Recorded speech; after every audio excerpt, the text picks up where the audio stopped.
আসসালামু আলাইকুম, সবাইকে আমন্ত্রণ জানাচ্ছি আমার দেশ পোস্ট এডিটোরিয়ালে। সঙ্গে আছে আমি হুমায়রা নাওচিন। আমাদের আজকের পোস্ট এডিটোরিয়ালটির শিরোনাম ভূস্বর্গের অর্ধ বিধবারা। লিখেছেন আমার দেশের বিশেষ প্রতিনিধি এম এ নোমান। চলুন বিস্তারিত জেনে নেওয়া যাক। পর্যটকবাহী বাসটিতে সাকুল্যে আমরা 15 জন। বিভিন্ন দেশের পর্যটকদের সঙ্গে বাংলাদেশের আমরা 2 জন। রাত 11:30টায় বাসটি ভারত অধিকৃত জম্মু ও কাশ্মীরের গ্রীষ্মকালীন রাজধানী শ্রীনগরের বিখ্যাত ডাল লেকের পাশে অবস্থিত হোটেলের লবিতে থামে। বাস থেকে নামার সঙ্গে সঙ্গে হোটেলের সুদর্শন 2 কর্মী কাশ্মীরের রীতি অনুযায়ী আমাদের স্বাগত জানিয়ে লাগেজ নামাতে শুরু করলেন। তাদের দেখে মনে হলো তারা অভিজাত পরিবারের সন্তান। তারা হোটেলে সাধারণ কর্মীর কাজ করেন দেখে অবাক হলাম। ওয়েলকাম ড্রিঙ্কস নেওয়ার পর আমার জন্য বরাদ্দ করা কক্ষে পৌঁছে দিতে আরেক কর্মী চাবি নিয়ে সামনে এসে সালাম দিলেন।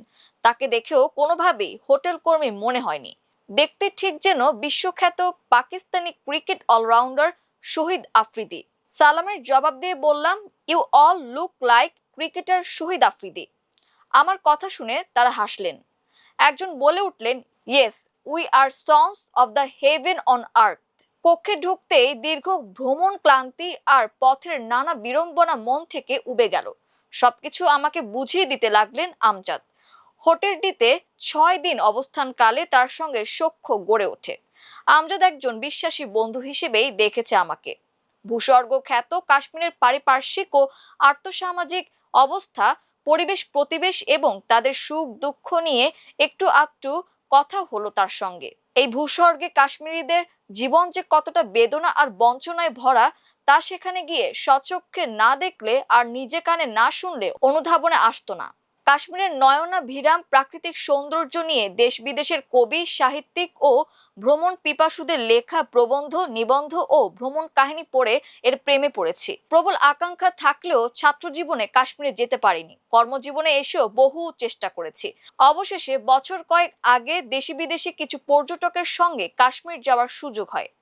সবচেয়ে বিস্ময়কর ঘটনাটি ঘটে আমাদের ভ্রমণের তৃতীয় দিনে। ট্যুর প্ল্যান অনুযায়ী ওই দিন সকালে নাস্তা সেরেই আমরা বাইশারান ভ্যালির উদ্দেশ্যে ট্যুরিস্ট বাসে চড়ি।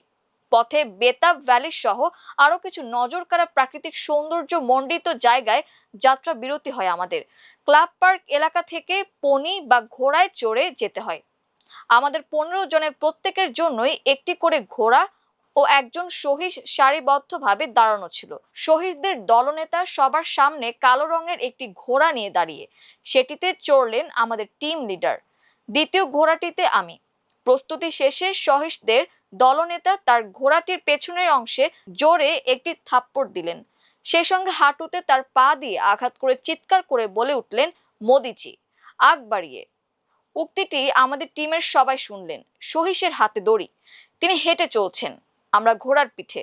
পাহাড়ের আঁকাবাঁকা ও উঁচু নিচু 6 কিলোমিটার পথ পাড়ি দিয়ে ভ্যালিতে পৌঁছাতে আমাদের সময় লাগলো প্রায় 2 ঘন্টা। ঘন্টাখানেক অবস্থানের পর আমরা আবার ক্লাব পার্ক এলাকার পথ ধরলাম। সামনের সহিস এবারও তার ঘোড়ার পেছনে থাপ্পড় ও হাঁটুতে লাথি দিয়ে হাঁক ছেড়ে সেই একই আওয়াজ দিলেন, মোদিজি, আগ বাড়িয়ে। বিষয়টি রসিকতা কিনা হোটেলে ফিরে জানতে চেয়েছিলাম হোটেল কর্মী আমজাদের কাছে। তিনি হিন্দি, ফার্সি আর ইংরেজির মিশেলে যা বললেন তার অর্থ হচ্ছে, এটি রসিকতা নয়, এটি তাদের মনের খেদ ও ক্ষোভের বহিঃপ্রকাশ। শুধু তাদের ঘোড়াগুলোই নয়, এখানকার মাটি, মানুষ আর প্রকৃতি, এমনকি গাছপালাও একই কথা বলে। আমজাদ বললেন, আপনারা নতুন এসেছেন, আবার চলে যাবেন। অন্তত কিছুদিন থাকলে এখানকার লতা পাতা আর প্রকৃতির বেদনার করুণ সুরে গাওয়া গান আর মুসলমানদের আর্তনাদের কথা শুনতে পেতেন। কাশ্মীরের মুসলমানদের দুঃখের করুণ কাহিনী নিয়ে কোনো দিন গভীর রাত পর্যন্ত কথা হতো বন্ধু আমজাদের সঙ্গে। রাজধানী শ্রীনগরের একটি খুপড়ি ঘরে তাদের বসবাস। তার সাপ্তাহিক ছুটির দিনে আমাকে কিছু সময় দিতে চাইলেন। টিমের কাছ থেকেও আমি একবেলা চেয়ে নিলাম। বিকেল বেলায় আমাকে নিয়ে তিনি শ্রীনগর শহরের কিছু গুরুত্বপূর্ণ ঐতিহাসিক জায়গায় গেলেন। ওই দিন মাগরিব নামাজ আদায় করতে শহরের একটি পুরনো মসজিদে গেলাম। মসজিদের ডান পাশে একটি অংশ জুড়ে শিশু কিশোরদের অবস্থান। তারা স্থানীয় একটি প্রতিষ্ঠানের শিক্ষার্থী। তাদের সবার চেহারা সুন্দর, কোমল আর মায়াবী। মনে হলো মহান আল্লাহ তাআলা তাদের জান্নাত থেকে সবেমাত্র পাঠিয়েছেন এই ভূস্বর্গে। আমজাদ বেশ বুদ্ধিদীপ্ত। তিনি শিশুদের সঙ্গে স্থানীয় ভাষায় আমাকে কথা বলিয়ে দিলেন এবং হতাশ কণ্ঠে বললেন, এখানে উচ্চশিক্ষা খুবই সীমিত। কাশ্মীরে যারা চাকরিজীবী তাদের বড় অংশই অন্যান্য রাজ্য থেকে আসা। কাশ্মীরিদের জন্য সরকারি চাকরির দরজা প্রায় বন্ধই বলা চলে। ফলে একটা পর্যায়ে গিয়ে ছোটখাটো কাজকর্ম বা ব্যবসায় লেগে যেতে হয় সবাইকে। ভারত 1947 সালে বেআইনিভাবে কাশ্মীর দখলে নিয়ে দেশটির একমাত্র মুসলিম প্রধান এই রাজ্যের মুসলমানদের দমিয়ে রাখতে যে নিপীড়ন শুরু করে তা আজও চলমান। জাতিসংঘে গৃহীত প্রস্তাব অনুযায়ী গণভোটের মাধ্যমে কাশ্মীরিদের ভাগ্য নির্ধারণের কথা ছিল। ওই সাংবাদিক জানালেন, গণভোটের মাধ্যমে কাশ্মীরের ভবিষ্যৎ নির্ধারণের বিষয়ে জাতিসংঘ নিরাপত্তা পরিষদ 1948 সালে সর্বপ্রথম সুনির্দিষ্ট প্রস্তাব গ্রহণ করে। 1949 সালে জাতিসংঘ আরো বিস্তারিত প্রস্তাব গ্রহণ করে, যেখানে একটি স্বাধীন ও নিরপেক্ষ গণভোটের রূপরেখা দেওয়া হয়। কিন্তু ভারত অধিকৃত এই ভূখণ্ডে 75 বছর ধরে সেই প্রস্তাব অমান্য করে আসছে। ঘণ্টাখানেকের আলোচনায় আন্তর্জাতিক গণমাধ্যমের ওই প্রতিনিধি যে বিষয়টির অবতারণা করলেন, সেটার জন্য মোটেও প্রস্তুত ছিলাম না। তিনি গুমের প্রসঙ্গ আনলেন, বললেন, কাশ্মীরের স্বাধীনতাকামীদের বিরুদ্ধে ভারতীয় বাহিনী আন্তর্জাতিক সব আইন কানুন ও রীতিনীতি লঙ্ঘন করে স্টিম রোলার চালিয়ে আসছে। সেনা ও নিরাপত্তা বাহিনীর নিপীড়নের শিকার হচ্ছেন কাশ্মীরের অনেক নিরীহ তরুণ। বিয়ের আসর কিংবা বাসর ঘর থেকেও বরকে তুলে নেয়ার অনেক ঘটনা ঘটছে এখানে।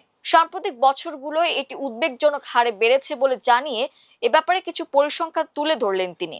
একটি আন্তর্জাতিক প্রতিবেদনে প্রকাশিত তথ্যের বরাত দিয়ে ওই সাংবাদিক জানালেন, দখলদার ভারতের অব্যাহত রাষ্ট্রীয় সন্ত্রাসবাদের কারণে 1989 সালের জানুয়ারি থেকে এখন পর্যন্ত 22,000-এর বেশি কাশ্মীরি নারী বিধবা হয়েছেন। এর বাইরে 1989 সালের পর থেকে এখন পর্যন্ত 10,000-এর বেশি কাশ্মীরি নাগরিককে ভারতীয় সেনা হেফাজতে নেওয়ার পর আর কোনো খোঁজ পায়নি তাদের পরিবার। 8,000-এর বেশি কাশ্মীরি নারী অর্ধ বিধবা অবস্থায় জীবন অতিবাহিত করছেন, যারা এখনো জানেন না তাদের স্বামীরা কোথায়, তারা আদৌ বেঁচে আছেন কিনা। এই বিপুল সংখ্যক বিধবা ও অর্ধ বিধবা মুসলিম নারী অধিকৃত ভূখণ্ডে ভারতীয় সেনাদের নৃশংসতার সাক্ষী হিসেবে বেঁচে আছেন। অর্ধ বিধবাদের করুণভাবে সংজ্ঞায়িত করে সাংবাদিক বন্ধুটি বললেন, ভারতীয় বাহিনী যেসব তরুণের লাশ তাদের স্ত্রীদের কাছে ফেরত দিয়েছে কিংবা যারা তাদের স্বামীর লাশের সন্ধান পেয়েছেন, তারা বিধবা হওয়ার বিষয়টি নিশ্চিত হয়েছেন। ইসলামী শরীয়তের বিধান অনুযায়ী তারা চাইলে এখন নতুন করে বিবাহ বন্ধনে আবদ্ধ হতে পারেন। কিন্তু এমন অনেক নারী আছেন যারা জানেন না তাদের স্বামীকে আদৌ বাঁচিয়ে রাখা হয়েছে নাকি হত্যার পর লাশ গুম করা হয়েছে। তাদের বিষয়ে শরিয়া বিধান কি হবে? এমন নারীরাই কাশ্মীরে অর্ধ বিধবা হিসেবে পরিচিত। কাশ্মীরি এই অর্ধ বিধবা নারীরা বছরের পর বছর ধরে অনিশ্চয়তা ও মানসিক যন্ত্রণা নিয়ে দুঃসহ জীবন কাটাচ্ছেন। Association of parents of disappeared persons, APDP নামে একটি স্থানীয় সংগঠন এসব বিধবা ও অর্ধ বিধবা নারীদের নিয়ে কাজ করছে। তারা সাধ্যমতো ওইসব হতভাগা নারীর বিষয়ে তথ্য উপাত্ত সংগ্রহ করছে বলেও জানালেন ওই সাংবাদিক বন্ধু। তিনি বলছেন, আর আমি পকেট থেকে রুমাল বের করে চোখ মুছছিলাম। আমার অবস্থা দেখে তিনি আলোচনায় ইতি টেনে বিদায় দিলেন। আড়ষ্ট শরীর আর ভাঙা হৃদয় নিয়ে দাঁড়ানোর চেষ্টা করলাম, পা চলছে না। প্রায় শতকের জীবনে এই বেদনা ক্লিষ্ট আর কখন হয়নি। ধরা কণ্ঠে আমজাদকে বললাম, আমাকে হোটেলে পৌঁছে দিন। ভূস্বর্গ দেখেও ভাঙা হৃদয় নিয়ে ফিরে এলাম। এই ছিল আমার দেশ পোস্ট এডিটোরিয়ালে। এতক্ষণ আমাদের সঙ্গে থাকার জন্য অসংখ্য ধন্যবাদ। আল্লাহ হাফেজ।